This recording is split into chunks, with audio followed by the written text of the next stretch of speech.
Well, good morning, guys. It is 5:30 in the morning. We are getting an early start today because we have a long run. We are at Marco Island.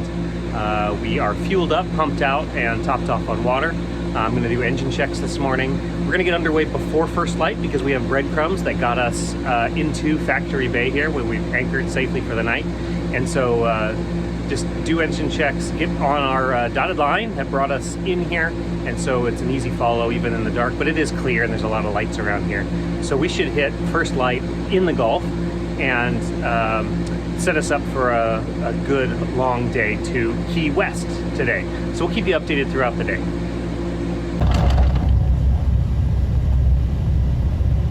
Someone's behind me. Well, it is 6:15, engines running. Jennifer is pulling up anchor and we are getting underway. We've got a thin sliver of a moon, so there's not a lot of light from that, but we're seeing some light clouds just barely illuminated by some first kind of nautical twilight, I suppose it's called. Probably another half an hour before we actually see considerable light.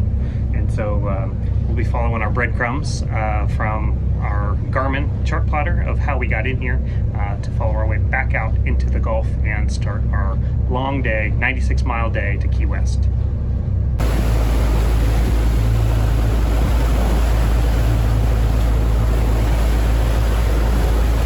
Well, there's sunrise over Marco Island. We have a buddy boat today, Argo, that's going to be joining us on our crossing to Key West. We're out here in the Gulf. Looks to be pretty calm conditions, low wind, some swells, but as soon as we make the turn south towards Key West, we'll be heading directly into them, and that should kind of smooth out our ride. We like to be heading into waves rather than have them on the beam or following seas behind us. Jennifer's got the helm for now.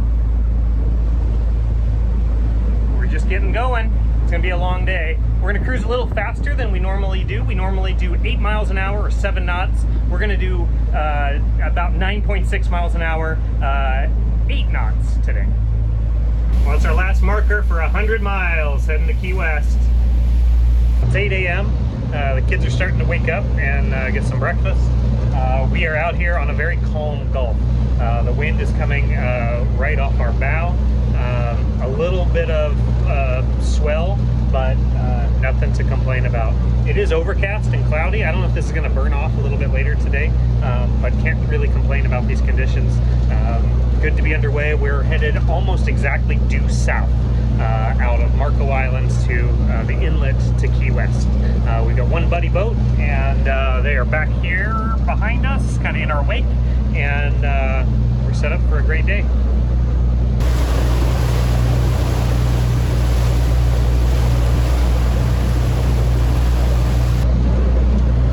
Well, it's 9 a.m. and we have a bit of a thunderstorm heading our way. We had a little bit of rain on the front of the boat, so we closed the ice and glass. It's very comfortable to pilot in rain in Witness. This should be short-lived. The radar shows that it's just a thin little band that's going to come through. Hasn't really changed the sea state at all, so we should be good to go. Hopefully real quick here.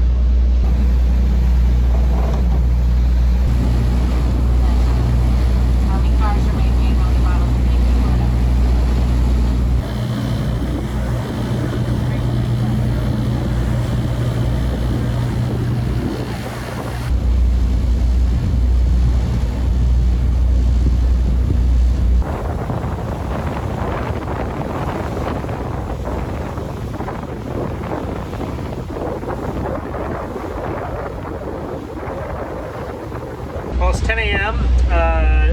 We are approaching a shallow section that is here between Marco Island and Key West. We have some company out here. There is a fast-moving Key West Express about 5 miles off of our starboard side, and they're approaching that faster than we are. So we're going to watch where they go, and they have local knowledge, so we'll make sure we don't run aground. That thunderstorm turned out to be kind of a nothing burger. We got a couple of sprinkles on the windshield, but we've got the isinglass rolled back up, making it easier to see crab pots, which we've seen dozens so far. We're keeping a close eye out for those. The water is turning more and more gorgeously turquoise as we go. Our buddy boat Argo is back there still, and so far a pretty uneventful day.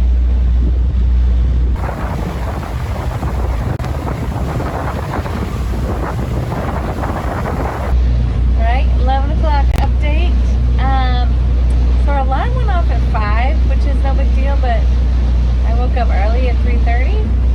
So I'm gonna take a nap and then probably break him out after my nap. Maybe. We'll see. Lots of crab pots in where we are now. That's since the waves are low and the sun is shining. They're pretty easy to see.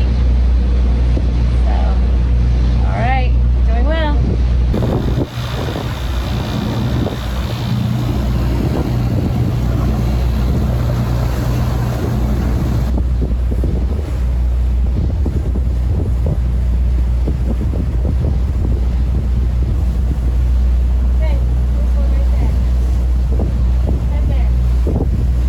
It's about 11:30, lunchtime.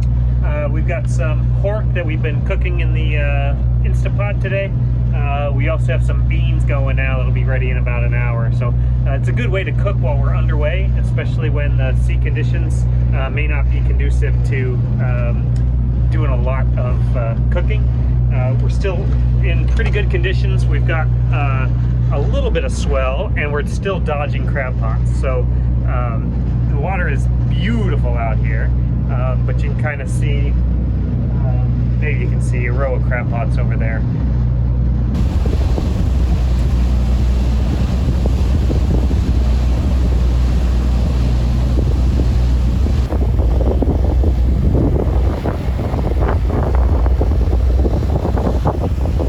Well, it's noon and we're working on homeschool.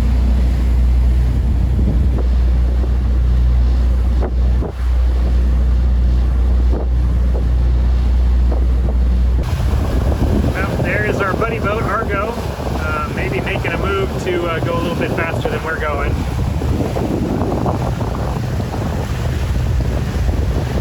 I'm sure this is not going to show up on camera, but absolutely amazing color to this water out here.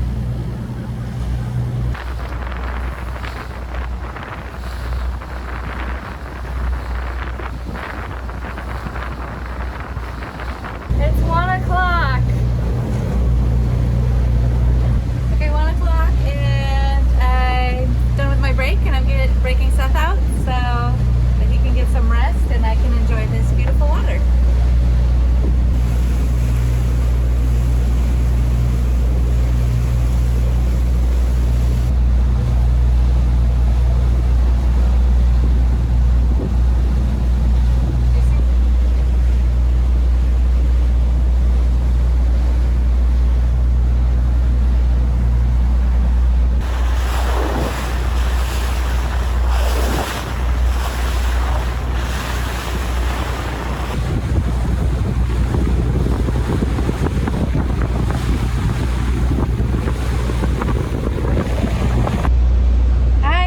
Update.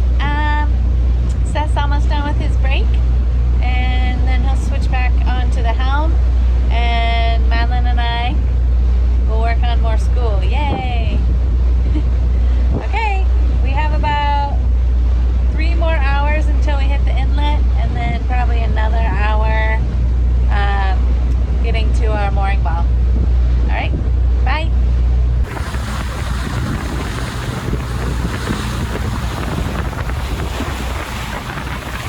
Well, 8 hours into our crossing today, and we've been buddying up with Argo, DeFever 48, and it just occurs to me that on our channel we had reviewed a DeFever 48. I actually set foot on it, and I don't have Wi-Fi coverage to be able to tell if that is the boat, but after staring at it from all sides now, for as long as I have, it sure looks familiar. So once we get into range, I'll be able to research and see if that was in fact one of the boats that we consider for a great loop. But this is one of the awesome things being out here on the loop is, you know, of the 70 or so models that we looked at to decide on witness for our boat, the Cruisers 4450, we get to meet a lot of the boats that were some of the ones that we were considering. And so that's kind of cool. Anyway, something interesting just discovered being out here. Cheers.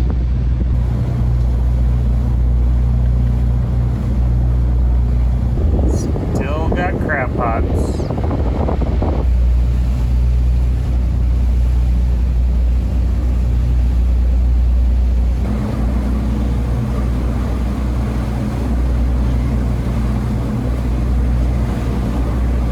Well, patience and planning. That is what will get you these amazing Gulf conditions. It doesn't get any flatter than this. We're in calm winds, absolutely flat out here. Easy to see crab pots because we don't have a lot of wave action. We could not ask for a better day to be out here. It's 3 o'clock. We've been at it 9 hours now, and a couple more to go, but really enjoying today.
We've got about an hour left to go to get to the inlet that's going to get us to our mooring ball, hopefully a mooring ball or anchorage for the night.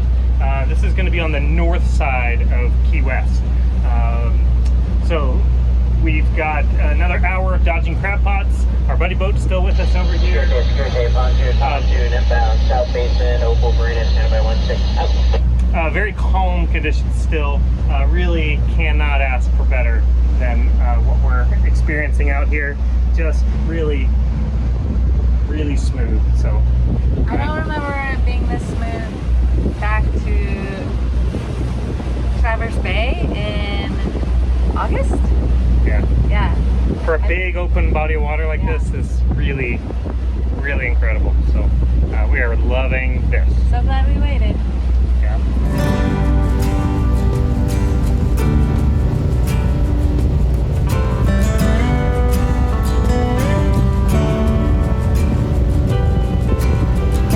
Well, we are 6 miles out from the inlet, the East Jetty at Key West, and we've got outlines of our first shapes of land, the first sign of land since we left Marco Island. So we're getting there, folks. Hey, low-key inbound and bound, Key West by low-key on 16.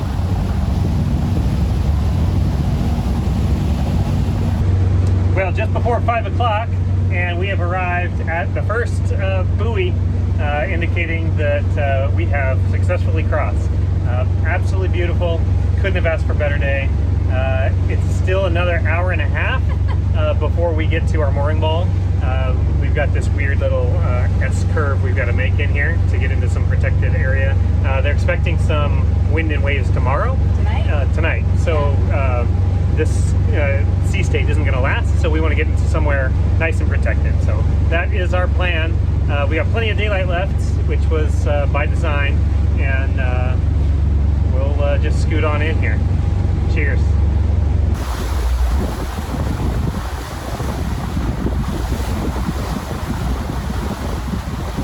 sure enough, 2 years ago, we made a video about this DeFever 48 Argo, and today we got to cross from Marco Island to Key West with that boat. What an incredible turn of events. A beautiful boat. I admired most of the day without realizing that it's a boat that I actually set foot on in Chicago and took a tour of when we were yacht shopping happy hours. So I'll link below to that original video. Maybe we'll put out a whole video of us reviewing it and walking through it, and then it might be comical. So anyway, what a fun way to cross. They said they'd crossed a bunch of times to the Bahamas and all over the place, the Gulf, and this is the best conditions crossing that they had experienced. So it was our pleasure to share it with them, and just amazing time out here. So we are about to enter Key West Bight. So that is the Atlantic straight ahead of us there. We are right in this narrow passage in between, and we're about to make our turn in. That is the southernmost point in the U.S. straight ahead of us. So we have arrived. Just another about an hour, 45 minutes to an hour to get to our mooring ball. So here we are trying to snag our mooring ball as the sun sets. We've deployed Mason on a paddle board to catch our lines because we don't have a pendant on this guy. And so we're going to move the bow over there, get him to hook it through the eye of the ball, and then back to the boat. Dun dun dun!